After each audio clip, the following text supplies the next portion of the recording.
Trump trumps Obama on Iran, Hillary trolls with the orcs in New Zealand, and CNN actually argues that slaughtering babies is the best pro-life thing you can do. Next on The Dr. Duke Show.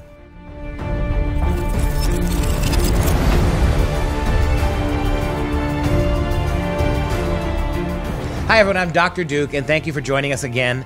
As always, I am joined by Katie Petrick of The Healthy Republic for The Countdown, a recap of today's news and events. Katie, what do you have for us this week? Well, this week, the big news is that President Trump announced that he's withdrawing the United States from the Iran nuclear deal, and he indicated that he's going to sign new economic sanctions.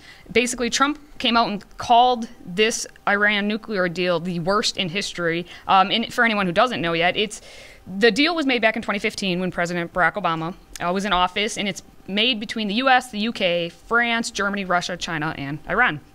And basically, the whole point of the deal is to make it so that Iran isn't allowed to develop their nuclear program. And President Obama came out and basically signed this executive agreement, and even back in 2015, there was questions about it. Yeah. And now people on the left are saying, how dare you cancel this deal? People on the right are saying this is exactly what it should have happened from the beginning. So what do you take away from it? So many angles to this that need to be pointed out. First of all, that's exactly right. When Obama did this by executive order, not by Senate confirmation. Agreement. Right? Executive agreement. Executive agreement. Yeah. Not by Senate ratification. That tells you something really important right there. And when this happened, by the way, he could have gotten the Senate to support this if he wanted to, but he knew it was going to take a long time. There's going to be a lot of debate. What Obama didn't want is the same thing he didn't want with Obamacare. He didn't want you to know it was in it, so there was lots of debate about the merits of it, which would have pulled people back. He wanted to just make this unilateral move. The fact that he brings in, look, the fact that Obama brought in China, Russia, and Germany, and France, you want to pretend that this is a coalition of strong partners against nuclearization of Iran? Not true at all. We see how the Russians are in Syria. Iran is another client kingdom of the Soviet Union, the former Soviet Union. What the Russians want is a weak deterrent. Russia and China were undercutting this move, not making it stronger, which is why it was so tepid, which is why the Iranians took a whole bunch of Western money, primarily American money. It's interesting. Mm-hmm. They didn't take Chinese and Russian money. We gave them money. The other allies didn't, and they've gone about their business pretty much as planned.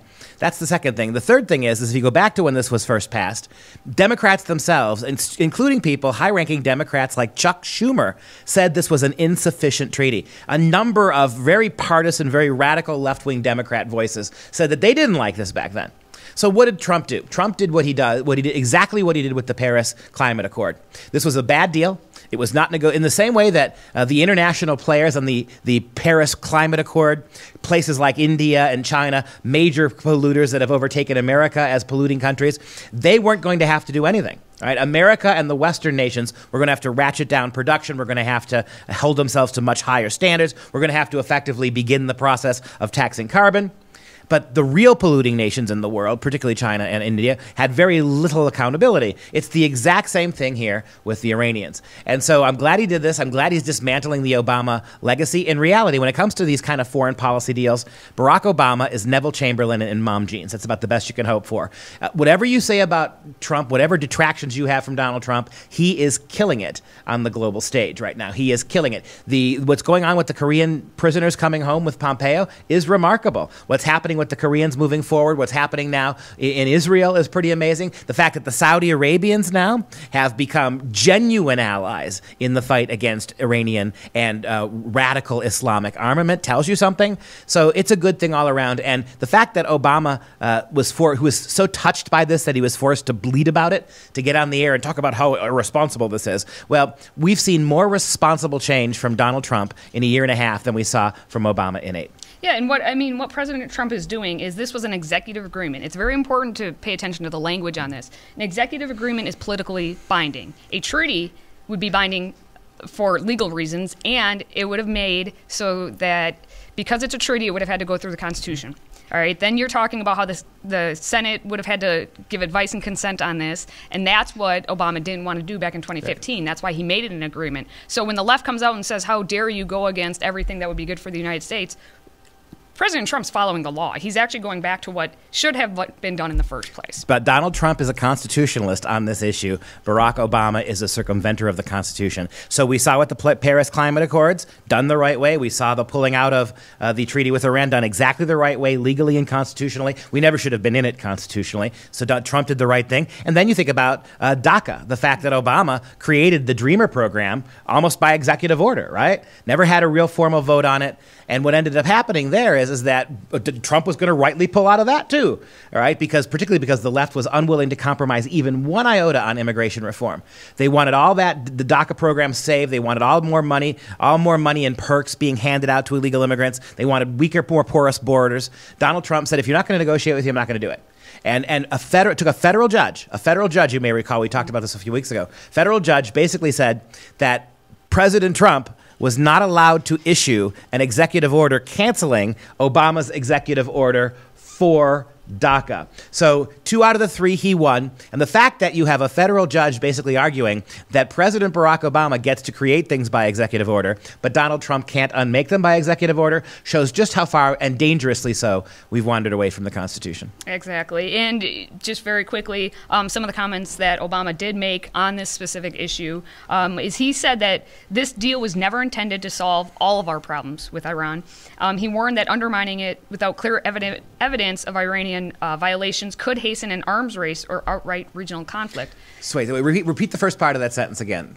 This was never meant to solve all of our problems. Yeah. The only problem it did solve was relieving us of money we could ill afford to send them. That's the only problem it solved. Apparently the Obama Treasury had way too much money sitting around, and so they forked it over to the mullahs. And with the idea that somehow the mullahs were going to use this money to build more mosques and educate more girls. No, they were going to use it to put into all sorts of defensive and armament means. And that's what they've been doing. They haven't stopped anything. So the fact that Obama's bleating about this, right? And then he's arguing that by getting out of this treaty, which gave them money and didn't really account for anything, is going to make them arm quicker. Very bizarre. Yeah, well, we're going to go from one Obama whining to another Obama whining. So, the vintage Obama wine, right? No cork, flat, and very inexpensive. But go ahead. All right, so we're going to former First Lady Michelle Obama, although she says she's First Lady forever. She is now shaming women for not electing Hillary Clinton as president. And she's saying that women are held to higher standards than men. So over the weekend, she was at the United State of Women Summit in California, and she said the culture currently still is forcing little girls to dream about their weddings. She said the pressure is there for little girls to dream about their weddings. And she says, quote, "I do wonder what our young girls dream about if we're still here," and she's referencing the dreaming about weddings, "when the most qualified woman or person running was a woman, and look what we did. In light of this last election, I'm concerned about us as women and how we think. What is going on in our heads where we let that happen, you know?" Well, again, this is a lot to talk about. First of all, the fact that she calls herself First Lady for life. The fact that Michelle Obama, who is no longer the First Lady, who was a very problematic First Lady, one who took all sorts of private vacations, spent all sorts of taxpayer money, rented entire wings and floors of hotels, going on separate vacations from her husband. All of that is her prerogative, I suppose, but it was very expensive and costly. Other than her failed lunch program, where she basically starved American children, can you name one single accomplishment of her 8-year reign? I can't. And yet she calls herself First Lady for life. In other words, Barack, because of that damn Constitution, Barack couldn't be elected perpetually. But she's going to go ahead and anoint herself First Lady for life, which means that's an honor that Hillary Clinton never had. Now, speaking also about her comment about women, this is ridiculous. So, all right, Michelle Obama is who's married. Yes. All right, has been got married at a relatively young age. Got married. Yes. Michelle Obama, who's married to the same man, has kids, is now lamenting the fact that little girls dream about their weddings. Well, what is this pressure culturally to make girls want to dream? What do we do? How do we target young girls, 6 and 7 and 8-year-olds, for marriage?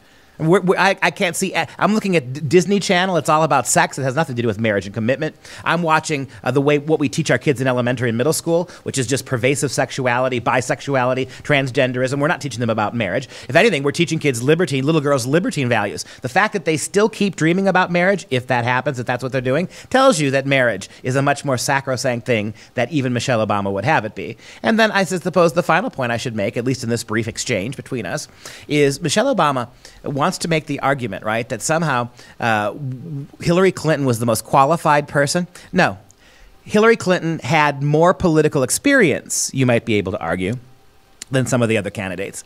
But if we measure that experience with her success rate, she was the least qualified. Never has a Secretary of State done less with more. Never has a Secretary of State accomplished less with more opportunities, more goodwill, with the Obama legacy behind her, with a world that was glad to be rid of George Bush, a world that was very friendly to Barack Obama, our allies, foreign and domestic. And what ended up happening? She got nothing done. Benghazi is her legacy. Computer breaches are her legacy. Nastiness is her legacy. So the fact that, and this is what drives me nuts about the left, Hillary was the longest serving, perhaps the most recognizably serving woman in American history. And that doesn't just give her credibility, it also allows us a longer look at her record. And again, I ask you the same thing I would ask about Michelle Obama herself. What can you point to that Hillary Clinton made better as Secretary of State? And I can think of nothing. Yeah. Well, and my issue with this is, you know, you even said that maybe Hillary had the most tenure time, but that would have to include her being First Lady. Mm-hmm. And what does Michelle Obama have experience to draw on? She was also First Lady. So if she's going to put that into there, it almost puffs herself up a little bit, which obviously this is what she's trying to do. And the fact that we have to go back and remember how many comments were made between Michelle Obama and Hillary Clinton during primaries and any time before that, it's not too nice. So now that we have President Trump in office, just because let's tag team together, we don't like him, we're going to make all these comments. My other issue... Did you say hag team? Tag team. Oh, tag team. Sorry. Misunderstood you. Tag. All right. So my issue as a woman is that she's, lumping us all together as a collective unit. Obviously, this is what feminism does, right? None of us are individuals. She's saying that I'm concerned about us as women and how we think. Well, I'm concerned about how I think. I'm not concerned about how we think. No. Is she really concerned about what Melania thinks? No, I don't think so. I don't think so. Ivanka, is she concerned about that? No. This is all just feminist posturing. And the thing that blows me away about it is 8 years in the White House as First Lady, she now declares herself First Lady forever. And if you want to make that argument, as I said earlier, she has a much sparser legacy than even Hillary Clinton does. I mean, this is the thing I'll close this segment out with. So ineffective and uninspired and utterly without really any meaningful purpose was her 8 years as First Lady, that she makes Hillary Clinton look hyper-qualified by comparison. When you think about Michelle Obama's legacy, what are you going to remember? Outside of, again, a really disastrous lunch program, what are you going to remember her for? Being the first black First Lady? By all means, give her a prize. It's a shame. It's too bad the Nobel Peace Prize didn't have an irrelevant woman prize to go along with the irrelevant Nobel Peace Prize, and they could have gave it to her after 11 days in the Oval Office, just like she gave her husband an award he did nothing to earn after 11 days in the White House, and we could have let them right off into the sunset as the most decorated family, first family in American history who will never be remembered for anything substantial. And I love the fact that Donald Trump is piece by piece by piece pulling apart Obama's legacy. Even if Trump accomplishes nothing individual himself, and he already has. He's already done a number of things, including what's going on in North Korea, that this Democrat peacemaker, Nobel Prize winner could not get done, period. But what I love about it is that even if Donald Trump were to accomplish nothing more new, simply dismantling the failed legacy of the Obamas is a huge debt of gratitude we owe him. All right. And speaking of people who won't go away and continue to blame, we have another story about Hillary Clinton because she's still complaining. And now she's gone to New Zealand to make her complaints because here in the U.S., we're just not paying her enough anymore to hear her speak her truth. So she was in New Zealand and she actually defended what Michelle Obama said over the weekend, saying that Michelle was so right, that women are held to a higher standard than men. And she's quoted saying, "The more professionally successful we are, the less people like us. Historically, people like me when I'm serving a supporting role. But the minute a woman, at least in our country, stands up and says, 'I'd like a chance to lead,' everything changes." Well, look, let's just call the hypocrisy for what it is. When radical feminist nobodies like Hillary and Michelle Obama spend all their days lecturing us about how evil, wicked, and toxic men are, how sexist and racist and violent and pig-headed men are, if that's all we hear from these feminists, and it's all we do hear from these feminists, if that's true, shouldn't we hold women to a higher standard? I mean, by their own definition, men are so irreproachably bad that to hold them to any standard is to hold them to a better standard. I'm sorry, ladies, that you can't live up to the standard, which you set very low. But I just got to pause for a second. You say Hillary flew to New Zealand Yes. to make these comments? I love this. So Hillary Clinton is in the land of Lord of the Rings, right? Hillary Clinton is in the land of trolls and orcs. I love this. I mean, you think about the Lord of the Rings, the Uruk-hai, right? Were the nastiest bunch of troll orcs. They were this hyper race of orcs that had been bred in the depths of Mordor. They were called the Uruk-hai. I think we should have a new category of orc for Hillary, the Kankelkai, right? She is the Kankelkai. She fits right in the land of orcs and trolls and all these other kind of monstrous creatures. And look, if the walking, talking definition of troll, the way it now means, doesn't fit her, I don't know what does. It's just a shame. We got to get Peter Jackson on a 3-movie trilogy about the Kankelkai and what's going on in New Zealand. That's what we got to do right now. Well, get on it. Get Peter on the phone. I'll see what I can do. It's in my phone and Rolodex. Get Peter on the phone for me. Shoot him a text. All right. Well, Hillary did give us a little hope, a little tease, although she was joking with us, because she said in New Zealand that she actually had thought that after the 2016 election, she was going to leave the U.S.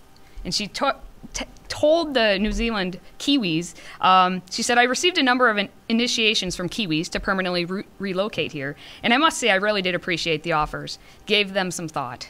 Apparently, she didn't give them enough thought because we still get her. I love that you use the word tease. In order for somebody to be a tease, there has to be something desirable about you that leads the other person in, right? She's a tease the way a sharp stick in the eye is a tease, right? And so, by all means, if there are Kiwis who really want, and I'm wondering when that invitation went out. Are you sure it wasn't during the filming of The Hobbit? It might have been. Are you sure it wasn't? Are you sure it wasn't during the Battle of the Five Armies? Think about how much money Jackson and his crew would have saved on CGI trolls if you could have just had Hillary clomping around the beautiful hills of New Zealand. In that nice sport coat. That's right, I agree. And Kankelkai, the Kankelkai. All right. Well, there'll be more stories, I'm sure, about her because she did announce that while she won't be running for president again, she will be very active in the 2018 midterm elections. So the Republicans ought to pay her a stipend because every time she opens her mouth, more Democrat voters vote Republican. All right. Well, we're going to move on to the college campus. We have a story and a survey, actually, that finds that almost 40% of liberal arts colleges have 0 Republican professors. This is a statistic that is actually much worse than it looks. These small liberal arts colleges, all across the country, major survey was done. 40% of these small liberal arts colleges have 0 Republicans. And it's almost a misleading statistic because then you can sit there and say, oh, well, that doesn't seem so bad. I mean, that means 60% of liberal arts colleges do. But the impression it might leave you is 40% have none, 60% of liberal arts colleges therefore have hundreds and hundreds of them. No. Most of the rest of these liberal arts colleges, almost all of them, we're talking 1, 2, 3, 4, 5 Republican voices among hundreds of faculty. So when you think about that number, 40% of American liberal arts colleges have no Republican faculty whatsoever, and 95% of the schools have well less than 5%. It tells you where you are with regards to the current state of education. It is monolithic to the point of laughability. It is, and the American left what would the American left say if the bias towards Republicans and conservatives and Christians was what it is now on college campuses? They would be the first to tell you, these progressives, that this violates the entire educational mission.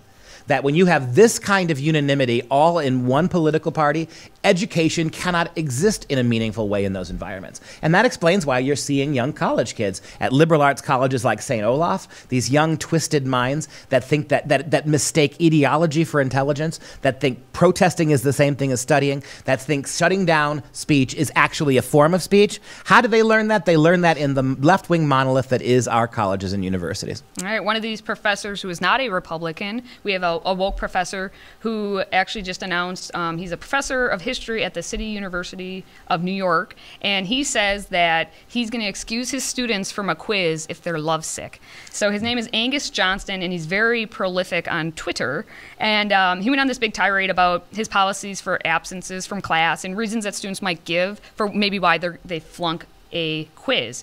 And some of these include breaking up, seeing a friend who's from another country, that's excused, death of a loved one, a bachelor party is a reason to flunk a quiz. Maybe you were out late last night, and you have a bad cold. So these are reasons you can flunk a quiz. And he says that it's nobody's business why you give excuses for why you flunked a quiz. He doesn't ask his students, or if they're missing class, he doesn't ask them where they are. They all get to just automatically disregard 2 quizzes per semester. And he says it's not even humane to ask a student why they're not in attendance of class. Then Professor Johnston is a raging hypocrite, which is par for the course for university professors. He's basically making this squishy politically correct argument that quizzes and tests and holding kids accountable should be utterly dependent on what's going on in their personal lives. That's basically what he's saying. And so the fact that he still gives quizzes is a problem. And he lists a certain number of things that he's willing to excuse, like breaking up with a boyfriend or having a bad headache, right? A cold. Okay, you're good. But the premise is, your own premise is, Professor, that there are all sorts of things that inhibit a student's, and that's what matters first, a student's psychology, his emotions, a student's worldview, right? Her worldview, all sorts of things can challenge a student when quizzes are being offered. The only answer based on your premise, that what really matters is a student's frame of mind and heart, not the test. That what goes on in the classroom is subordinate to feelings and life experiences and happy days or sad days. I mean, my God, the fact that you're offering quizzes, inevitably you're going to quiz some poor woman during the time of her period. Inevitably, you're going to do that, right? And so, but you also then can't ask the kids if they're having their period. So why don't we just have a period exemption for women altogether? Right? Mm. And so the hypocrisy of this is that he pretends that he has standards, that he pretends that what's going on in his class, the quizzes he gives, the tests that he gives, still matter, they're still rigorous, when you have basically already conceded that nothing matters if somebody's personal or emotional welfare, or even some small peccadillo of the day, puts somebody in a grumpy mood. You can't have it both ways, Professor. Either you're giving a rigorous class and you're holding kids accountable, or you're letting their excuses dictate your policies. Policies, by the way, if you actually mean what you say, you probably shouldn't have in the first place. Yeah, and the best part of this was I found a tweet during this whole episode that says, I have the fairly rare advantage as a professor that I kind of hated school and was bad at it. He said that? He said that. Oh, there you go. And that's exactly what you want. Usually it's those who can't do teach. Those who hate and can't learn are responsible for not teaching other kids how to learn. It kind of fits, doesn't it? The way he was as a student, he's now siding with students who are just like him. Why doesn't SUNY New York just give them all PhDs in his class? Why just let him pass that class? From that attitude, that argument, I didn't like school, I hated school, I wasn't very good at school, so obviously I'm going to set up my university classrooms so that people who are just like me get good grades. You got a PhD from some school, and whichever school that is that out there that gave you the PhD, Mr. Johnston, I think they should revoke it or give every kid in your class one too, just they can be just like you. Yeah, I think that really fits nicely with it being Teacher Appreciation Week. So. Ah, yes, Teacher Appreciation Week. And you were telling me that a lot of kids were texting, I wish I had you as a teacher, right? Well, of course they do. I'll trump Mr. Johnson. You take my class, kids, I won't make you read any books. I won't make you attend class or read books, and I'll let you pick your own grade. If we're going to measure professorial success on those kind of criterion, I just won. I'm not going to do it. But you take my class, spend the money, we'll see how it works out for you. But all you got to do is promise that kind of garbage. A class, and what does it say about the nature of our students? That this is what they want. Well, it's all in line with safe spaces and crying booths in libraries. That it is. And speaking of safe spaces, or at least spaces away from others, we have Catholic University who just opened up a sex-segregated prayer space for Muslim students. So Catholic University, sex-segregated prayer space, Muslim students. There's a whole lot to unpack just by that. So you've got St. Ambrose University in Iowa, a Catholic university. I love this, right? So this Catholic university is doubly wrong. On the one hand, they're unprogressive and unpolitically correct. They're shamefully retrograde among progressive circles because they are allowing boys and girls to be segregated in the name of somebody's religion, number one. Number two, they're also wrong, dead wrong, because they've betrayed their own Catholic faith. Last time I checked, gay marriage is still wrong, right? And so consequently, this idea that they're promoting a certain kind of tolerance. And now you're creating religious safe spaces for Muslim students so that they can pray and do all this stuff on their own. And yet, as we see from college campus, Catholic campus across the country, including places like Marquette University, all these different Georgetown, these Catholic, Notre Dame, to actually promote and defend Catholic values on a Catholic school. You're a Catholic kid with a Catholic family who goes to Catholic Mass every Sunday, goes to Catholic confession, and ships yourself off to a Catholic university like this one, St. Ambrose, and you defend traditional marriage, they're gonna throw you out or punish you. You defend Catholic values on a Catholic school, the Catholic school is going to punish you. However, radically Islamic ideologies are tolerated at least, and we're going to accommodate Muslim students in very religious ways that we refuse to allow our own Catholic schools to defend their faith. Way to go, St. Ambrose. You're par for the course here. Why don't you just, guys, become mosque schools? Why don't you just, I mean, you don't even want to become secular schools. You clearly aren't, you have nothing, you have no real interest in promoting your Catholicism. In fact, you're busy trying to unmake Catholic teaching on everything from sexuality to politics to faith to government to abortion to illegal immigration. You are unmaking Catholic tradition over and over again. So, and obviously you don't want to be secular universities. Why don't you just become Islamic universities and then allow 80% of your faculty at the Muslim school, 80% of your student body, to actually be Catholic schools who no longer have Catholic schools to go to? Then you can force them to change how they are by being predominantly a Muslim school full of Catholic kids, and then we don't have to worry about the hypocrisy anymore. Maybe that's the way to do it. It's an option for sure. All right, we have just enough time to get a quick viewer question. Viewer question. We didn't get one in last week. So Jennifer from Virginia says, hey, you guys, the media reported that Rosie O'Donnell was called out for donating more than the legal limit to political campaigns. I saw Dinesh D'Souza talk about how he was convicted back in, I believe it was 2014.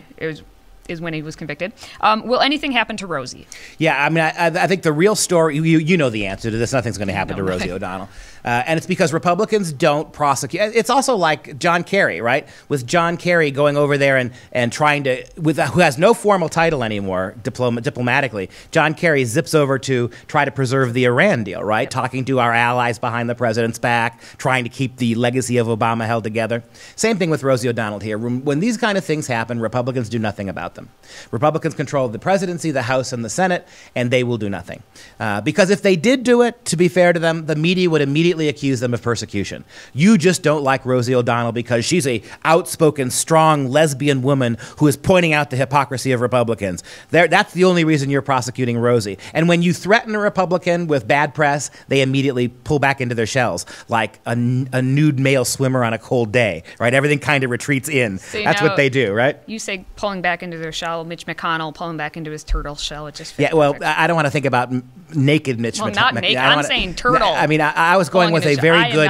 I was going with a very good Seinfeld rep episode. It shrinks, right? And you got to go throw in Mitch McConnell's junk at me. We can't have that. We're going to move on. But anyway, Jenny in Virginia, sorry about that. If the image is burned into your eyes now, seriously, you can sue Katie, not me. On that note, if you have a question for Dr. Duke or for me, or if you would like to sue me, please email askduke@fpeusa.org. And we do take non-junk questions, so don't feel like you're constrained by the genitalia commentary that she just threw my way. In this corner, your pugilistic pundit, the Duke of Diplomacy, the Professor of Patriotism, the Doctor of Domestic Tranquility. This is Right Makes Might with Dr. Duke. Imagine being a pregnant Chinese woman somewhere in the 1980s. You already have one child. This would be your second.